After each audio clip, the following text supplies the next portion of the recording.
Hello everyone. तो हम पढ़ रहे थे क्लास 8 की साइंस एनसीईआरटी समरी और इसे प्रेजेंट कर रही हूँ मैं अंजलि कुशवाहा। तो इस लेसन में हम पढ़ेंगे माइक्रो ऑर्गेनिजम्स या सूक्ष्म जीवों के बारे में।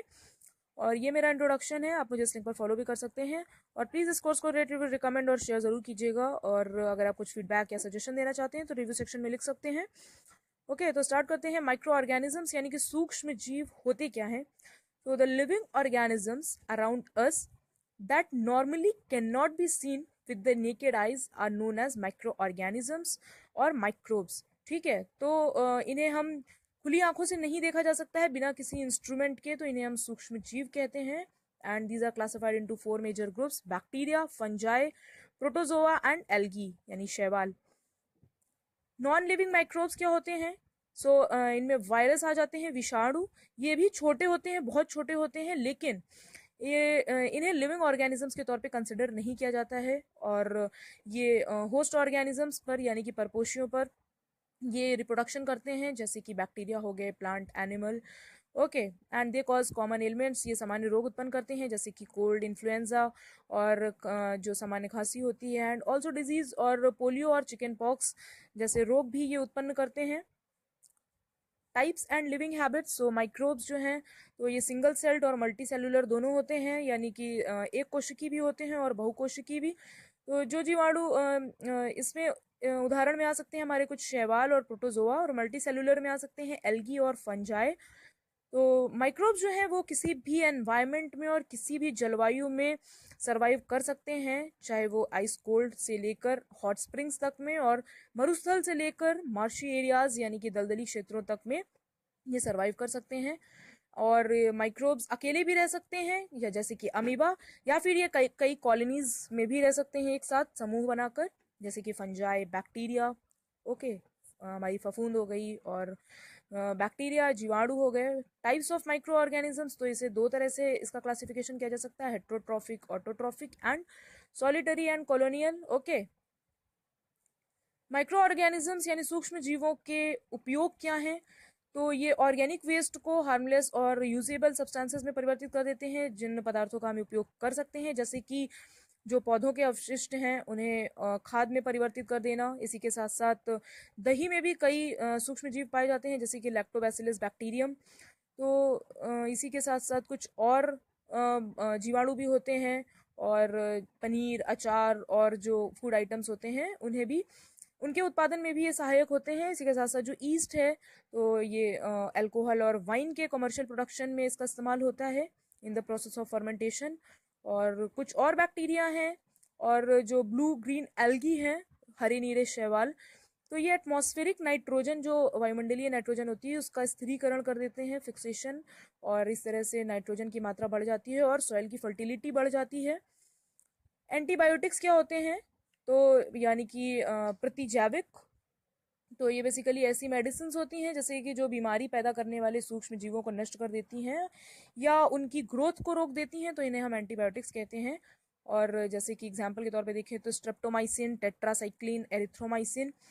1929 में अलेक्जेंडर फ्लेमिंग थे, इन्होंने सबसे पहली एंटीबायोटिक की खोज की थी, पेनिसिलिन, जो कि एक लिटिल ग्रीन माउल्ट से बनी थी। तो इसमें क्या किया था, जब ये एक्सपेरिमेंट कर रहे थे तो इन्होंने अचानक अपनी प्लेट पर एक हरे रंग की फफूंद देखी थी, और तब उन्होंने पाया कि ये जो फफूंद है ये जीवाणुओं की ग्रोथ को रोक सकती है। और इस तरह से कंक्लूजन आया कि बहुत सारे जो बैक्टीरिया थे वो इस फफूंद द्वारा मारे गए, और इसी फफूंद से जो पेनिसिलिन है इसका निर्माण हुआ। ओके, और जो एंटीबायोटिक्स हैं ये हमें डॉक्टर की प्रॉपर एडवाइस से ही लेनी चाहिए, जो कि क्वालिफाइड डॉक्टर्स हों, और इस कोर्स को पूरा भी करना चाहिए। नहीं तो ये it results into drug resistance, प्रतिरोधी क्षमता उत्पन्न कर लेते हैं जो जीवाणु हैं शरीर के अंदर। और antibiotics are not effective against disease caused by viruses such as cold and flu. तो कोल्ड और फ्लू के द्वारा होने वाले जो रोग हैं उनके विरुद्ध एंटीबायोटिक्स काम नहीं करती हैं। Antibodies and vaccination. तो एंटीबॉडीज क्या होती हैं? So these are substances produced by human body when a disease carrying microbe enters our body to fight the disease. जब रोग कारक सूक्ष्म जीव हमारे शरीर में एंटर करते हैं तो उनसे लड़ने के लिए हमारी बॉडी एंटीबॉडीज उत्पन्न करती है, प्रतिरक्षी। ठीक है, तो शरीर को ये याद रहता है कि वही जो सूक्ष्म जीव अगर हमारे शरीर में फिर से एंटर करता है तो उससे किस प्रकार लड़ा जाए। ठीक है, तो वैक्सीनेशन क्या होता है? अगर किसी डेड या जो निष्क्रिय सूक्ष्म जीवों को किसी हेल्दी बॉडी में प्रवेश कराया जाता है तो शरीर की कोशिकाएं उसी के अनुसार लड़ने के लिए एंटीबॉडीज डेवलप कर लेती हैं, और ये जो एंटीबॉडीज़ हैं ये हमारे शरीर में हमेशा के लिए बनी रहती हैं, और जो रोग कारक सूक्ष्म जीव हैं उनसे हमारी सुरक्षा करती हैं। ओके, तो इस तरह से ये जो वैक्सीन है ये काम करता है। और एडवर्ड जेनर जो थे इन्होंने सबसे पहले ये वैक्सीन डेवलप की थी स्मॉल पॉक्स के लिए, चेचक के लिए इन्होंने 1798 में वैक्सीन डेवलप की थी। और disease like cholera, tuberculosis, small pox and hepatitis can be prevented by vaccination. And in India 2 deadly diseases have been eradicated. तो भारत में 2 रोगों का पूर्णतया उन्मूलन कर किया जा चुका है, small pox and polio. Harmful effects of microbes, तो सूक्ष्म जीवों का हार्मफुल इफेक्ट क्या होता है? Communicable diseases, so the microbial disease which is spread from an infected person to a healthy person by air, water, food or any physical contact.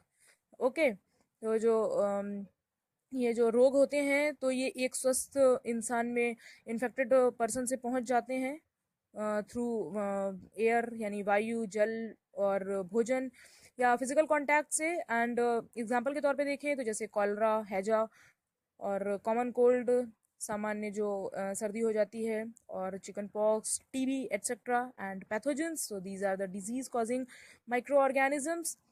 Carriers, ये रोग वाहक होते हैं, दोज इंसेक्ट्स और एनिमल्स, तो ऐसे कीट और जंतु जो कि डिजीज को कैरी करते हैं। ओके, जो कि डिजीज मतलब डिजीज कॉजिंग माइक्रो ऑर्गेनिजम्स को कैरी करते हैं, रोग कारक सूक्ष्म जीवों को, और इस तरह से ये रोगों को फैलाते हैं। तो अगर हम एग्जाम्पल के तौर पे देखें तो मक्खी जो हाउस फ्लाई होती है, एंड फीमेल एनोफ्लीज मॉस्किटो, तो ये मलेरिया के पैरासाइट को कैरी करती है। फीमेल एडीज मॉस्किटो जिससे डेंगू होता है, डेंगू वायरस को कैरी करती है ये। ओके, डिजीजेस बाय माइक्रोब्स, तो सूक्ष्म जीवों से होने वाले मनुष्यों में कौन कौन से रोग हैं? तो ट्यूबरक्लोसिस सबसे पहला, ये बैक्टीरिया से होता है और एयर से इसका ट्रांसमिशन होता है वायु के द्वारा। मीजल्स यानी कि खसरा, ये भी वायरस से होता है और वायु के द्वारा फैलता है। चिकन पॉक्स यानी कि हाँ, और ये वायरस से फैलता है, ये भी एयर या कांटेक्ट से।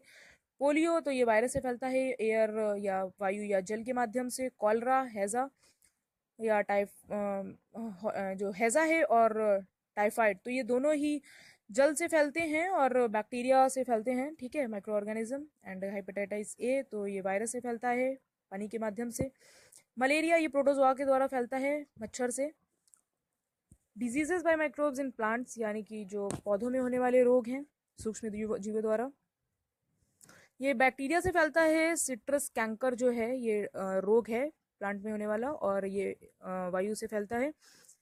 गेहूं का रस्ट, तो ये फंजाई से फैलता है, एयर या सीड्स, बीजों के माध्यम से भी और वायु के द्वारा भी। येलो वेन मोज़ैक ऑफ भिंडी, ये वायरस से फैलता है, इंसेक्ट। ओके, ये जो कीट हैं ये कैरी करते हैं इसे। Several micro organisms not only cause disease in plants and humans but also in other animals, for example anthrax, so it is caused by bacterium in both human and animals. Foot and mouth disease, it is caused by virus in cattles. Preservation of food, खाद्य परिरक्षण, तो ये कई विधियों से किया जा सकता है, जैसे केमिकल मेथड यानी कि रासायनिक उपाय। तो ये नमक और जो खाद्य तेल होते हैं इनका उपयोग करके सूक्ष्म जीवों की वृद्धि रोकी जाती है। और एग्जाम्पल के तौर पे देखें तो सोडियम बेंजोएट और सोडियम मेटा बाइसल्फेट। ओके, और कॉमन सॉल्ट, तो इसका इस्तेमाल भी किया जाता है मीट, फिश, आंवला और इमली और जो कच्चे आम हैं उन्हें सुरक्षित रखने के लिए। शुगर, तो चीनी द्वारा भी परिरक्षण किया जाता है, जैसे जैम, जेली, स्क्वैश, इन सब का परिरक्षण चीनी द्वारा किया जाता है। ओके, तो इसमें चीनी के प्रयोग से जो खाद्य पदार्थ हैं उनकी नमी को कम किया जाता है, मॉइस्चर कंटेंट को, और इस तरह से जो ग्रोथ बैक्टीरिया की ग्रोथ है वो रुक जाती है। ऑयल एंड विनेगर, तो तेल और सिरके द्वारा भी प्रिजर्वेशन किया जाता है, तो bacteria can not sustain in any such medium, so it is use to preserve vegetables. तो इससे सब्जियों, फल, फिश और मीट को सुरक्षित किया जाता है। Pasteurization, the milk is preserved using this When milk is heated to above 70 degrees centigrade to 50 to 30 seconds and then suddenly chilled and stored, this process was discovered by Louis Pasteur. तो इसमें क्या करते हैं, पौष्टिकृत जो दूध होता है उसको बिना उबाले इसमें इस्तेमाल किया जा सकता है, क्योंकि ये सूक्ष्म जीवों से मुक्त होता है। इसके लिए दूध को 70 डिग्री सेंटीग्रेड पर 15 से 30 सेकंड के लिए गर्म किया जाता है और फिर अचानक से उसे ठंडा कर लिया जाता है एकाएक, ठीक है, और उसको स्टोर कर लिया जाता है। ऐसा करने से क्या होता है कि जो सूक्ष्म जीव है उनकी वृद्धि रुक जाती है, और इस प्रक्रिया की खोज लुइस पास्चर ने की थी, इसीलिए इसे पॉस्चराइजेशन भी कहते हैं। ओके, इसी के साथ साथ भंडारण भी कर सकते हैं, storage under air tight packets और and container so that microbes can not grow due to lack of moisture. तो जब नमी नहीं होगी तो इस तरह से प्रिजर्व हो जाएगा फूड। अब नाइट्रोजन साइकिल की बात कर लेते हैं। तो हमारे वायुमंडल में 78% नाइट्रोजन गैस है, और ये सभी सजीवों का सबसे आवश्यक संगठक है, जो प्रोटीन, क्लोरोफिल, न्यूक्लिक एसिड और विटामिन में उपस्थित होता है, ठीक है। तो जो पौधे और जंतु होते हैं तो वायुमंडलीय नाइट्रोजन का ये सीधे प्रयोग नहीं कर पाते हैं। तो जो मिट्टी में उपस्थित जीवाणु हैं और नीले हरे शैवाल हैं, ये वायुमंडलीय नाइट्रोजन का स्थिरीकरण कर देते हैं, फिक्सेशन कर देते हैं, ठीक है। और इस तरह से ये नाइट्रोजन यौगिकों में परिवर्तित कर देते हैं, नाइट्रोजन कंपाउंड्स में। Okay, and then compounds of nitrogen in the soil. और जब नाइट्रोजन इस प्रकार यौगिकों में परिवर्तित हो जाती है तो पौधे इसका उपयोग मिट्टी में से जड़ तंत्र द्वारा कर लेते हैं। ओके, एंड फिर उसके बाद जो अवशोषित नाइट्रोजन होती है उसका उपयोग प्रोटीन और जो दूसरे यौगिक हैं उनके संश्लेषण में करते हैं। तो जो पौधों पर जो निर्भर करते हैं जंतु, तो इन्हीं से प्रोटीन और जो अदर नाइट्रोजन कंपाउंड्स हैं उनसे लेते हैं, प्राप्त करते हैं।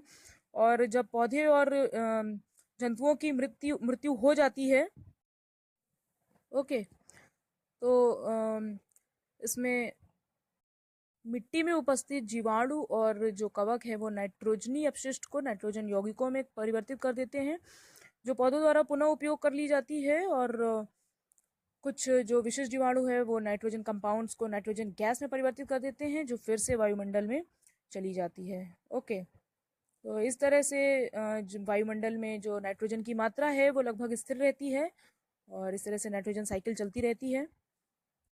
सो ये लेसन यहीं पर ख़त्म होता है। So thanks for watching, have a nice day.